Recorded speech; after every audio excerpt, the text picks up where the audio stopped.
예전에 평범했던 일상이 얼마나 소중한지 이 인사를 하면서도 느끼게 됩니다. 예전에는 막 손도 잡고, 그죠? 말도 막 크게 하면서 뭐 사랑합니다, 축복합니다 이런 말부터 시작해서 잘 지내셨어요 말도 했던 그 평범한 일상이 우리에게 얼마나 소중한 것인가 다시 한번 깨닫게 되죠. 미세먼지가 많다고 마스크를 그렇게 쓰라고 여러 사람들이 이야기해도 저는 그 마스크를 너무 답답하고 어색해서 쓰지 않았었는데, 요즘은 어디를 나가려고 하면은 마스크를 안 챙기면 불안합니다. 또 여분의 마스크까지 챙기지 않으면 마음이 편치가 않고요. 또 맨 얼굴로 거리에 나섰다가 누군가를 만나면 괜히 미안하고 괜히 어색하고 그렇게 되더라고요. 고향과 부모님 댁을 방문하는 것이 너무나도 당연했던 추석이 이번 추석에는 정부를 비롯해서 모두가 움직이지 말자, 집에서 그냥 보내자라고 하는 것이 자연스러워진 그 일상을 보며 움직이지 않으니까 몸은 편한데 홀로 계신 어머니 뵙지 못하니까 마음은 불편한 그런 명절이었던 것 같습니다. 지난 여름을 돌아봐도 그런 것 같습니다. 작년 여름이랑 비교해보자면 작년 여름에는 그 가족 수련회와 또 여름 성경학교를 준비하고 도우면서 굉장히 분주하고 정말 바쁘게 보냈던 것 같은데, 올해는 그러한 것들이 별로 없어서 바쁠 때는 그 바쁜 것이 힘들었는데 바쁘지 않으니까 그 바빴던 그 모든 것이 그리워지는 여름을 보내게 되었습니다. 우리 모두는 이처럼 평범하지 않은 평범을 보내고 있고 일상적이지 않은 일상을 지금 지내고 있습니다. 굉장히 어려운 시기, 오목한 시기를 우리가 지나고 있는 것이죠. 그렇다면 이 어려운 시기를 지날 때 우리에게 어떤 태도가 또 어떤 마음가짐이 있어야 하는가? 특별히 신자에게, 하나님 나라 백성에게 이 어려운 시기를 지날 때 가져야 하는 태도는 무엇인가? 그것을 저는 오늘 이 히브리서 강해를 마무리하면서 이 히브리서 맨 마지막 본문을 통하여 그것을 함께 여러분과 발견해 나가려고 합니다. 제가 아까 작년에 있었던 가족 수련회 얘기를 잠깐 했는데요. 여러분들 혹시 기억이 나십니까? 작년 가족 수련회 주제가 뭐였죠? 기억이 언뜻 안 나시죠? 네, 죽게 하듯 하라라는 제목이었습니다. 죽게 하듯 하라. 어떤 일을 하든지 죽게 하듯 하라. 무슨 일을 하든지 죽게 하듯 하라. 그런데 오늘 히브리서 마지막 본문에서도 이와 비슷한 권면을 찾을 수가 있습니다. 18절을 잠깐 보시기 바랍니다. 18절을 보시기 바랍니다. 제가 읽어드리겠습니다. 우리를 위하여 기도하라. 우리가 모든 일에 선하게 행하려 함으로 우리에게 선한 양심이 있는 줄을 확신하노니. 네, 개역개정 번역으로는 죽게 하듯 하라와 뭐가 같지? 라는 생각이 드실 수도 있는데요. 이 부분을 조금 제가 직역을 해보겠습니다. 물론 제가 직접 한 건 아니고요. 어떤 신학자가 이렇게 직역을 했습니다. 우리를 위해서 기도해 주십시오. 우리는 선한 양심을 지녔다고 확신하며 모든 일에 있어서 존중받을 만한 방식으로 처신하기를 원하기 때문입니다. 히브리서 기자가 히브리서 독자들에게 자신을 위해서 기도해 주기를 원하며 너희들도 그렇게 됐으면 좋겠다고 권면하는 부분인데, 모든 일에 있어서 존중받을 만한 방식으로 처신하는 것, 무슨 일을 하든지 죽게 하듯 하는 것, 선한 양심을 지녔다고 확신하며 모든 일에 선하게 행하는 것, 모든 일에 있어서 존중받을 만한 방식으로 처신하는 것, 모두 어떤 일을 하든지 죽게 하듯 하는 것, 이 세 가지가 같은 의미를 가졌고요, 같은 방향성을 지니고 있는 것입니다. 저는 이 어려운 시기, 코로나19라는 가장 어려운 시기, 예배도 지장을 받고 성도의 교제도 지장을 받고 교회도 공동체도 또 우리의 가정과 형편과 상황들도 어려워진 이 시기에 우리가 반드시 지녀야 하고 잊지 말아야 하는 태도가 바로 이것이라고 생각을 합니다. 그리고 이 모든 일에 존중받을 만한 방식으로 처신하는 것, 어떤 일을 하든지 죽게 하듯 하는 것, 이것은 히브리서의 전체 주제와 또한 맞물려 있죠. 히브리서의 전체 주제는 아시는 분은 아시고 또 오늘 칼럼에도 나와 있듯이 예수 그리스도로부터 흘러 떠내려가지 않는 것, 떠내려가지 말라라는 것이 바로 히브리서의 전체 주제로 저는 잡고 있습니다. 왜냐하면 우리 신자가 사는 이 세상은 정말 마귀의 계략과 또 세상의 풍파와 모든 시험과 유혹들이 너무나도 강력하여서 우리가 예수 그리스도를 붙잡지 않으면 그냥 쉽게 흘러 떠내려갈 수밖에 없는 그러한 세상이라는 것이죠. 그래서 그 예수 그리스도를 붙들고 그 예수 그리스도로부터 흘러 떠내려가지 않는 것이 중요하다라고 이 엄혹한, 지금보다 훨씬 더 엄혹한 시기를 지냈던 이 히브리서 시대에 히브리서 저자가 또 하나님이 이 히브리서 독자들에게 그 권면을, 그 명령을 하고 있는 것입니다. 그래서 이것을 다른 말로 바꾸자면 그리스도를 꼭 붙잡고 그리스도의 손을 꼭 붙잡고 이 길을 함께 걸어가자라는 그런 강력한 명령인 것이죠. 그리고 그것이 오늘 본문에서는 모든 일에 선하게 행하는 것, 또 직역하자면 모든 일에서 존중받을 만하게 처신하는 것, 작년 가족수련의 주제에 무슨 일을 하든지 죽게 하듯 하는 것, 이것으로 모아지고 있는 것이죠. 그것이 오늘 우리에게 주어지는 하나님과 또 성경의 권면이며 도전인 것입니다. 그리고 저도 여러분에게 예수 그리스도를 꽉 붙드시고 흘러 떠내려가지 않도록 조심하십시오라는 권면과 도전을 드립니다. 그런데 우리는 이러한 권면과 도전을 받으면 그렇게 살아야겠다라는 그 마음보다는 가장 먼저 우리에게 나타나는 반응은 무엇입니까? 한숨을 쉬게 되죠. 알긴 아는데 그거 살아내기 너무 어려워요. 성경의 권면과 도전을 우리는 그러한 태도로 받을 때가 많죠. 왜냐하면 성경의 권면과 도전을 우리는 그저 이거 해라 라는 명령 또는 우리 어깨에 쥐어진 멍에와 같은 것으로 받아들이기 쉽기 때문입니다. 그런데 여러분들, 그걸 분명히 아셔야 됩니다. 그것이 바로 사탄의 가장 기본적이면서도 가장 간교한 책략이고 전략이라는 것을 말입니다. 사실 그것을 사단이 언제부터 썼습니까? 에덴 동산에서 하와에게 그 선악과를 따먹게 하고 아담에게 그 선악과를 먹게 하는 그때부터 썼고요. 근데 그 방법이 수천 년이 지난 지금까지 통하고 있다는 것에 우리는 사실 통탄해야 합니다. 그리고 그 전략에 아직도 넘어가고 있다는 우리 자신을 바라보며 회개해야 하는 것이죠. 여러분들 한번 생각해 보십시오. 선악과를 먹지 말라는 명령, 여러분에게는 어떻게 느껴지시나요? 저는 이 선악과를 먹지 말라는 이 명령, 선악과를 먹으면 정령 죽으리라 이 명령을 고등학교 내내 고민했었는데 왜 하나님이 이런 명령을 사람에게 주셨을까? 하나님 정말 나쁘다 이렇게 받아들였고요.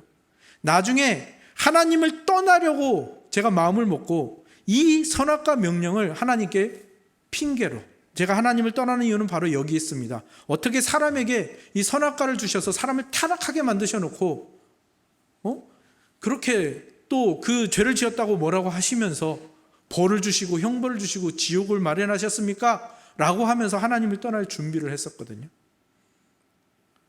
많은 성도들이 그렇습니다. 이 선악과 명령을 결코 기꺼이 받아들이지 않고 하나님이 왜 하필 선악과를 만드셔서 왜 이 선악과 명령을 주셔서 사람을 타락하게 하고 왜 사람을 괴롭히시는가 이렇게 하는 성도들이 굉장히 많다는 것이죠.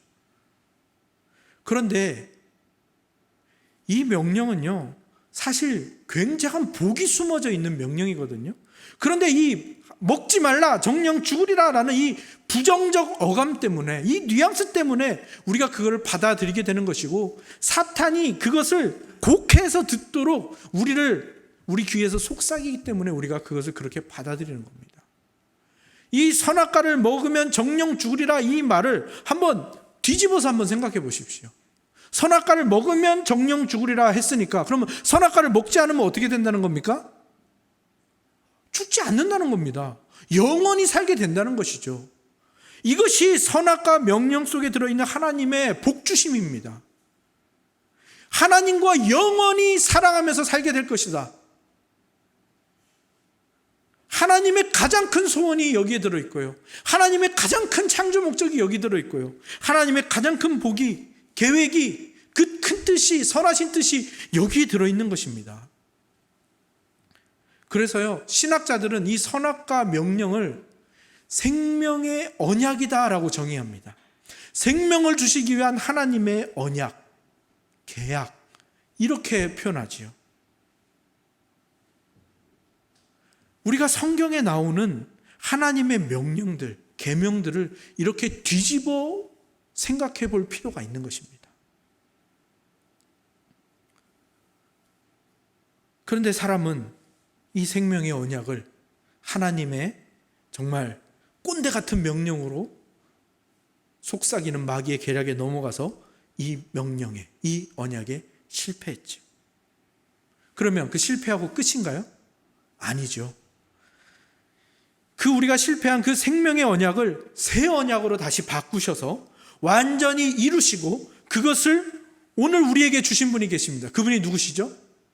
아까 어린 설교에도 나왔지만 예수 그리스도께서 낮아지시고 높아지심으로 말미암아 그 새 언약을 완전히 이루셔서 그것을 우리에게 주시고 성령님이 우리에게 적용해 주시죠. 그리고 그것을 하나님이 작정하시고 펼치신 것입니다. 그러니 아까 우리가 읽은 히브리서의 전체 주제, 아까 말씀드린 히브리서의 전체 주제, 예수 그리스도로부터 흘러 떠내려가지 말라. 이것도 부정적인 어감 때문에 명령처럼 느끼지만 사실은 뭔 것입니까? 어떤 것입니까? 축복인 겁니다. 하나님이 이렇게 말씀하시는 거예요. 내가 이 새 언약과 새 언약으로 인한 모든 복을 예수 그리스도 안에 다 담아서 너에게 주었으니까 이 예수 그리스도를 절대 놓치지 말아라. 그 예수 그리스도를 꽉 붙들었으면 좋겠다. 그러한 하나님의 애끓는 사랑의 외침인 것이죠. 그리고 아까 18절에 나오는 선한 양심, 이것도 너희가 선한 양심을 꼭 가져야 된다, 이런 명령이 아니라 무슨 말입니까? 예수 그리스도가 너희에게 그 선한 양심을 주기 위해, 아까 어린 설교에서는 믿음을 주셨다고 했죠. 그 선한 양심을, 그 믿음을 우리에게 주시기 위해 예수 그리스도께서 자신을 바치셨다라는 것입니다. 그걸 전제한 후에, 그러니까 그 선한 양심을 주신 예수 그리스도로부터 흘러 떠내려가지 말라. 그러니까 그 예수 그리스도를 모셨으니까 모든 일에 존중받을 만한 방식으로 행해야 되는 것이다 라고 복된 언약을 말하고 있는 것이고요. 그 명령 속에 하나님의 사랑을 발견했으면 좋겠다라는 것을 하나님이 말하고 계시는 것이죠.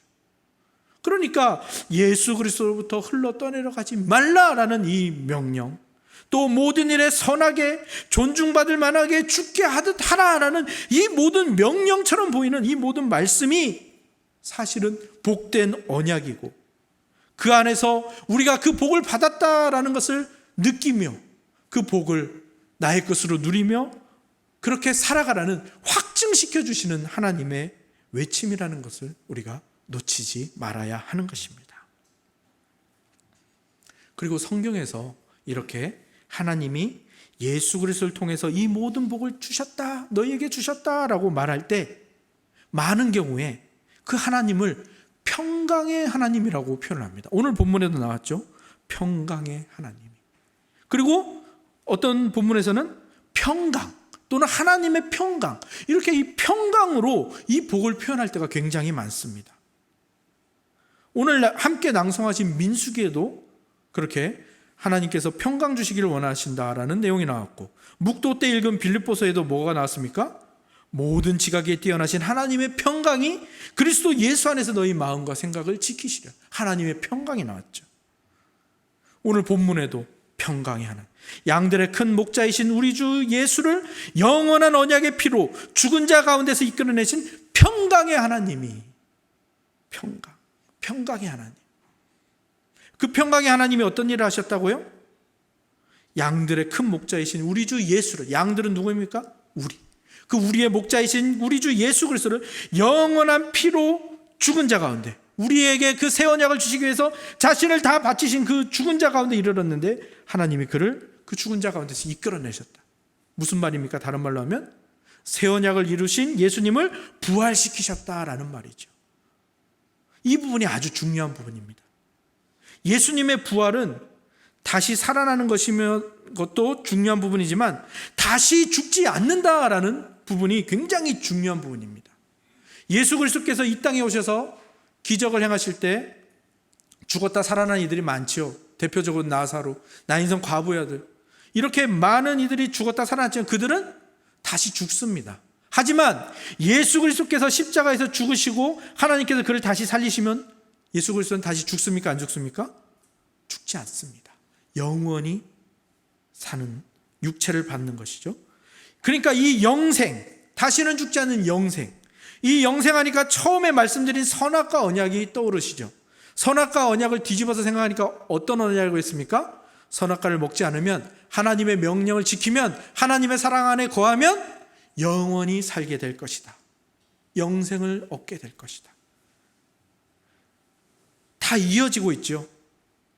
그런데 이 생명의 언약, 영원을 약속하신 이 하나님의 언약에 우리의 잘못으로 마귀의 유혹에 넘어가 우리가 실패했는데 하나님께서 예수님을 보내셔서 그 언약을 다시 새롭게 하시고 그 언약을 이루시고 그것을 다시 더 확실하게 하기 위하여 예수 그리스도를 죽은 자 가운데서 살리셔서 그 예수 그리스도를 우리에게 주셨다라는 겁니다. 그 예수 그리스도 안에 그 모든 복을 다 이루시고 다 담으셔서 우리 손에 쥐어 주셨다라는 것입니다. 우리 안에 넣어 주셨다라는 것입니다. 근데 왜 그것을 평강이라고 표현했을까요? 평강. 여러분은 평강하면 무엇이 가장 먼저 떠오르십니까? 평강. 우리는 평강, 평안, 평화 이런 말을 들으면 어떤 말을 먼저 떠오르는가 하면 그냥 우리의 심신이 편안해져서 그냥 아무것도 안 해도 정말 편안한 이러한 상황을 가장 먼저 떠올리게 되는데 성경이 말하는 평강은 그러한 평안이 아니라 관계적인 언어입니다. 하나님과 우리와의 관계가 회복되는 것이 원래대로 창조된 그대로 창조된 목적대로 회복되는 것을 평강이라고 말합니다. 그러니까 이 평강은 하나님을 제대로 인격적으로 만나는 것, 이거를 평강이라고 하는 거죠. 그리고 또 그 하나님께서 그 모든 복을 다 담아주신 예수님과 함께 할 때 누리는 그 상태, 그것을 평강이라고 말합니다. 왜 이 둘이 연관이 되냐면 하나님께서는 처음에 창조하실 때 하나님과 우리가 영원히 사랑하는 그러한 관계로 살기를 원하셨고 그렇게 우리를 창조하셨습니다. 근데 이 관계가 무엇으로 깨어졌죠? 생명의 언약을 어김으로 인해서 죄가 들어왔고 그 죄로 인해서 깨어졌어요. 그런데 이 죄를 해결하신 분이 누구죠? 예수 그리스도. 그래서 예수 그리스도가 이 땅에 오셔서 이 죄를 해결하심으로 말미암아 그 예수 그리스도를 통해서 우리가 어떻게 되는 겁니까? 하나님과의 어그러진 관계가 다시 회복이 되는 것이고 이것을 평강이라 말하는 겁니다. 그러니까 예수 그리스도는 이 평강 안으로 들어가는 유일한 통로이신 것이고요. 그래서 우리가 이 평강을 누리는 가장 첫 번째 방법은 무엇인가 하면 아까 어린 설교에 나왔던 예수 그리스도와 연합, 이 연합을 느끼는 것이죠. 연합, 내가 예수 그리스도 안에, 예수 그리스도가 내 안에 계심을 느끼고 아는 것, 거기에서 비로소 평강이 시작됩니다. 왜? 예수로 인하여 하나님과 나와 어그러진 관계가 다시 회복되었구나. 그래서 예수님을 통하여 이 하나님과의 관계를 회복하고 하나님을 전심으로 사랑하는 이 평강을 누리는 것, 이것이 하나님께서 예수 그리스도를 통해서 우리에게 주신 축복의 정체인 것입니다. 그런데 이 복은요, 그냥 하나님과 그 원래의 관계로 돌아가고 그래서 회복되는 것, 이것으로 끝나지 않습니다. 이 평강은요, 이 복은요, 계속해서 커져가고 계속해서 확장돼가고 계속해서 흘러가는 놀라운 복입니다. 그래서 하나님과의 관계가 평강을 이루면 두 번째로 어떤 관계가 또 회복이 되는가 하면 나와 나 자신의 관계가 회복이 됩니다. 왜요? 하나님과의 관계가 회복이 되니까 하나님이 나를 어떠한 존재로 창조하셨는가, 이 창조의 목적, 나를 지으신 목적이 회복이 되니까 그 안에서 나 자신을 바로 바라보고 나 자신을 참되게 사랑하는 그 평강을 회복하게 되는 것이죠. 그래서 하나님을 전심으로 사랑하고 나 자신을 참되게 사랑하는 이 놀라운 평강을 회복하게 되고요. 그러면 이 평강이 이제 무엇으로 표출이 될까요? 그렇습니다. 다른 사람, 이웃을 사랑하는 그 이웃 사랑, 이웃을 가장 아름답게 사랑하는 모습으로 나타나는 그 이웃 사랑, 10계명의 6계명부터 10계명에 해당하는 그 이웃 사랑, 이것으로 펼쳐지게 되는 것이죠. 그래서 하나님과 전심으로 사랑하고 나 자신과 참되게 사랑하고 이웃과 아름답게 사랑하는 그러한 사랑, 이 평강이 또 다른 평강을 계속해서 이루어가는 겁니다. 이웃과 사랑하는 것은 누구를 포함하는 걸까요? 상대방, 한 사람인 너를 포함해서 이웃, 그리고 가족, 그리고 공동체, 그리고 세상, 그리고 더 나아가서 온 우주와 이 자연, 이 모든 존재와 평강으로 나아가게 되는 것이죠. 그것이 하나님이 처음 창조하셨던 그 창조의 목적에 다 들어있는 것이고, 하나님이 보시기에 심히 아름다웠던 그 모든 관계에 다 들어있는 것이고, 그 평강이 예수 그리스도로 인하여 하나님과의 평강을 이루게 되고 나 자신과 평강, 이웃과 그리고 더 많은 존재들과의 평강을 이루는 그러한 놀라운 평강의 복을 누리고 평강이 확장되는 대로 나아가게 되는 것입니다. 하나님과 평강을 누리는 자에게는 이러한 연속된 축복이 계속해서 따라오는 것이고요. 오늘 어린 설교에서 들으셨던 것처럼 예수님이 이제 구원을 이루셨고 이제 그 구원을 성령님이 적용하시잖아요. 이 구원을 성령님이 적용하시는 그 모든 과정이 복입니다. 그래서 이 소요리 문답에서는 우리가 살아있는 동안 받는 복은 무엇입니까? 우리가 죽을 때 받는 복은 무엇입니까? 우리가 죽고 나서 받는 복은 무엇입니까? 성령께서 우리에게 구원을 적용하시는 그 모든 과정을 복, 유익이라고 표현하고 있고요.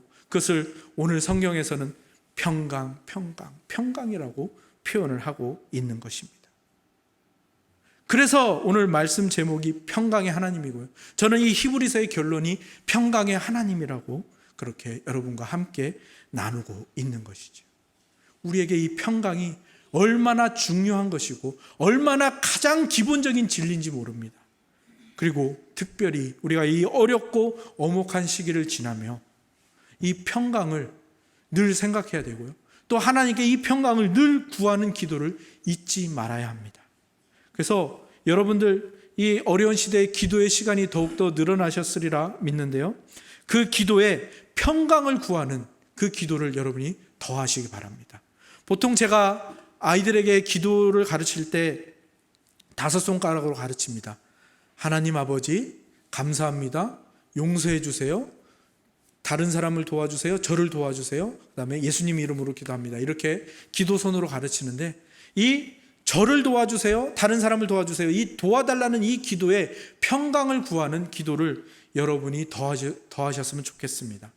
오늘 묵도할 때 읽으셨던 말씀을 제가 다시 한번 읽어드리면 아무것도 염려하지 말고 다만 모든 일에 기도와 간구로 너희 구할 것을 감사함으로 하나님께 아뢰라. 그리하면 모든 지각에 뛰어난 하나님의 평강이 그리스도 예수 안에서 너희 마음과 생각을 지키시리라.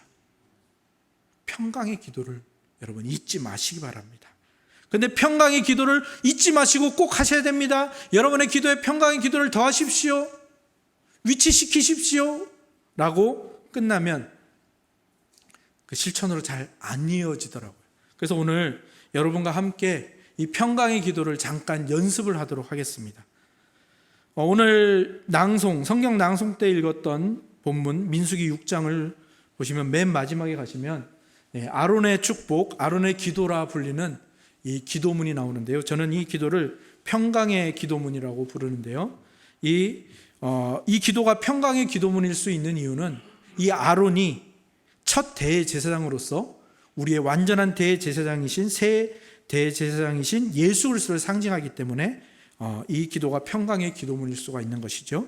그래서 이 기도문으로 평강의 기도를 연습하시면 좋겠는데요. 우리 같이 한번 이 구절을 같이 한번 읽어볼까요? 함께 읽겠습니다. 시작.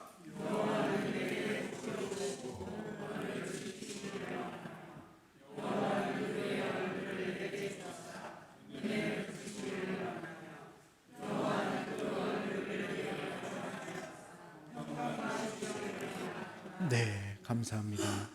네, 이것이 아론의 축복 기도문인데요. 여기에 제가 너라고 되어 있는데 색깔을 넣었죠. 거기에 여러분의 이름 또는 배우자의 이름, 또 자녀들의 이름, 또는 여러분이 그 평강의 기도를 하고 싶은 그 대상의 이름을 넣어서 이 기도를 했으면 좋겠습니다. 여러분 한번 누구의 이름을 넣을지 지금 한번 정해 보시기 바랍니다. 저는 저희 아이들의 이름을 넣겠습니다. 오늘 하루 사랑하라 이름을 넣어서 저는 기도를 해보겠습니다. 여러분도 정하셨죠? 네, 그러면 그 이름을 넣어서 같이 한번 기도해 보겠습니다. 여호와는 오늘 하루 사랑하라에게 복을 주시고 오늘 하루 사랑하라를 지키시기를 원하며 여호와는 그의 얼굴을 오늘 하루 사랑하라에게 비추사 은혜 베푸시기를 원하며 여호와는 그 얼굴을 오늘 하루 사랑하라에게로 향하여 드사 평강 주시기를 원하노라. 아멘. 이 기도를 여러분들이 이 어려운 시기에 힘써서 해 주시기를 부탁드립니다. 이 기도를 하실 때 처음에는 이 성경 말씀 구절 그대로 기도하셔도 좋고요. 점점 여러분의 말투와 여러분의 또 생각과 또 여러분이 깨달은 바와 또 여러분의 상황과 또 여러분의 그 모든 것들을 담으셔서 여러분의 개성을 담으셔서 이 기도를 점점 여러분의 말투와 여러분의 기도로 바꾸어 가셨으면 좋겠습니다. 하나님, 오늘 하루 사랑하라에게 복을 주세요. 오늘 하루 사랑하라를 늘 지켜주시고 은혜 베풀어 주시고 평강을 주셔서 예수님과 늘 함께 걷게 하시고 무슨 일을 하든지 주님께 하듯이 하게 하시고 그래서 하나님을 전심으로 사랑하고 자기 자신을 참되게 사랑하고 이웃과 세상을 아름답게 사랑하는 오늘 하루 사랑하라 평강의 사람이 되게 해주세요. 이런 식으로 자기의 말과 자기의 기도로 바꾸어 가셨으면 좋겠습니다. 그래서 이러한 평강의 기도가 결국은 우리 공동체를 살리는 기도가 될 것이고요. 우리의 가정을 살리는 기도가 될 것입니다. 그래서 여러분들 이 엄혹한 시대에 이 평강의 기도를 정말 더 많이 그리고 자녀들에게 또 지체들에게 마음껏 기도해 주시는 우리 모두가 되었으면 좋겠습니다. 특별히 우리 다음 세대에게 이 기도를 계속해서 해 주시고요. 이것이 오늘 본문 마지막에 나오는 성도의 문안, 서로 문안하라라는 이 성도의 문안, 성도의 교제를 정말 아름답게 이루는 방법이 아닌가 그러한 생각도 해보게 되고요. 이 평강의 기도가 결국은 어디로 나아가게 되는가 하면 그렇다면 내가 이 평강을 구하는데 이 평강을 주신 분이 누구신가? 이 평강을 예수님 안에서 모두 이루시고 다 담아주신 분은 누구신가? 그 하나님에 대한 고백과 그 하나님에 대한 감사와 그 하나님께 영광 돌리는 대로 이어지게 되지 않겠습니까? 그러면 우리 주일학교에서 배우는 웨스트민스터 소요리 문답 제1문에 나오는 인간의 제일 되는 목적은 하나님을 영화롭게 하며 그분을 영원토록 즐거워하는 것입니다는 인간의 제일 되는 목적을 이루는 그 신앙의 정말 발전으로 나아가는 우리 인생의 목적을 이루는 대로 나아가는 우리의 소명을 이루는 대로 나아가는 그 지름길이 되지 않을까 그렇게 한번 생각을 해보게 됩니다. 그래서 여러분 평강의 하나님, 그 하나님이 주시는 평강, 그것이 그 안에 담겨있는 축복들, 그것이 내가 이 어려운 세상을 이겨내는 힘이며 이 어려운 시기를 살아가는 우리에게 가장 정확한 정답이라는 것, 해답이라는 것을 기억하시기 바랍니다. 많이 힘드실 줄로 압니다. 많이 어려우실 줄로 압니다. 상황도 형편도 안 좋아지셨을 줄로 압니다. 그러나 우리가 그 평강의 왕이신 예수 그리스도를 붙들고 있는 한, 그 예수님과 함께 이 길을 걷고 있는 한 우리에게서 이 평강을 빼앗아갈 존재는 그 어디에도 없고 존재하지 않습니다. 우리에게서 이 평강을 빼앗을 자가 없습니다. 이 평강을 여러분 안에 계신 예수님 안에서 먼저 발견하시고 그것을 여러분이 먼저 온전히 누리시고 또 다른 사람과의 관계에서 또 평강의 기도로 흘러보내시면서 그렇게 평강의 하나님을 모신 평강의 사람으로 이 땅에 이 평강을 확장하는 샬롬의 사람들로 살아가시기를 주님의 이름으로 축원합니다. 아멘.